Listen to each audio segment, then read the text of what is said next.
पुण्यमा school of management की 4th semester की छात्रा हूँ। मेरा आपसे एक सवाल है। हम बहुत बार सिलेबस में और न्यूज़पेपर में स्टॉक मार्केट में शॉर्ट सेलिंग के बारे में पढ़ते हैं, तो मैं आपसे जानना चाहती हूँ कि शॉर्ट सेलिंग स्टॉक मार्केट में होती क्या है।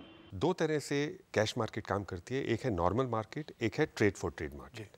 नॉर्मल मार्केट में क्योंकि हमारा रोलिंग सेटलमेंट का प्रोसेस है, तो सुबह 9:15 बजे जब मार्केट शुरू होती है और 3:30 बजे तक चलती है, जो भी हम ट्रांजैक्शन करते हैं दिन भर में किसी पर्टिकुलर स्टॉक में, वो नेट में सेटल होती है। तो इन अदर वर्ड्स कि अगर मैं 10 बजे कोई पर्टिकुलर स्टॉक जो मेरे पास नहीं है वो मैं बेच देता हूँ, तो 3 बजे तक 3:30 बजे तक मैं उसे कवर कर सकता हूँ। और अगर मैं उसे कवर कर लेता हूँ तो ये इनडायरेक्टली एक शॉर्ट सेलिंग हुई और मेरे को 10 बजे की प्राइस में और जब मैंने कवर किया उसका डिफरेंस मुझे मिल जाएगा, और अगर मेरे को लॉस हुआ तो वो डिफरेंस मुझे देना पड़ेगा।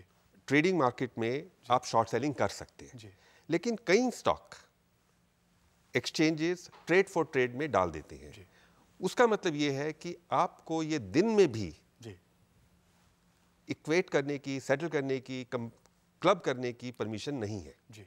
अगर आपने सुबह 10 बजे वो 1000 शेयर बेच दिए और 12 बजे आपने 1000 शेयर खरीद लिए, तो आप पहले आपको सेटलमेंट में पहले 1000 देने पड़ेंगे, बाद में ले सकते, और 1000 का पैसा भी देना पड़ेगा ताकि आप वो दूसरे की 1000 की डिलीवरी ले सके। आपको वो नेटिंग ऑफ अलाउ नहीं करेंगे, तो वहां पे आप शॉर्ट सेलिंग नहीं कर सकते। तो राकेश जी, आपने बहुत ज़रूरी पॉइंट रेज किया। पूजा जी, एक और चीज़ मैं आपसे कहना चाहूँगा, जो हमारे ब्रेन की वायरिंग है वो हमेशा खरीदने पे होती है, बेचने पे नहीं होती। तो शॉर्ट सेलिंग के लिए जब तक अगर मार्केट में आपके पास एक्सपीरियंस ना हो 1, 2, 3 साल का ट्रेडिंग का, तो शॉर्ट सेलिंग ना करें तो वाजिब होगा, क्योंकि हमारी ब्रेन की वायरिंग को थोड़ा सा खींचना पड़ता है यहाँ शॉर्ट करने के लिए।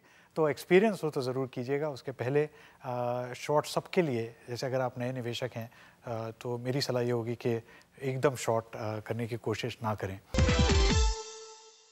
तो ये बहुत ही दिलचस्प टॉपिक था और थोड़ा सा कॉम्प्लेक्स है, मगर हमारे जितने एक्सपर्ट पैनलिस्ट थे इन्होंने बहुत कोशिश की कि इसको सिंपली समझा सकें। तो आशा करते हैं आज की समृद्धि की पाठशाला में आपने ये ज्ञान ज़रूर प्राप्त किया होगा। शशि कुमार जी, धन्यवाद, आपने इतना वक्त यहाँ पर दिया हमें। अमित बोफ्रे जी, आपका भी धन्यवाद। राकेश जी, डॉक्टर नरेश महेश्वर जी, आप सबका धन्यवाद। समृद्धि की पाठशाला में बस इतना ही समय आज के लिए। मैं आपको भी धन्यवाद करना चाहता हूँ, आपने वक्त निकाला। मैं हूँ आशु दत्त, नमस्कार। इक्विटी बॉन्ड्स का लाभ उठाओ, डिविडेंड में करो निवेश, पैसा करो निवेश समझ के, यही मुनाफे का संदेश।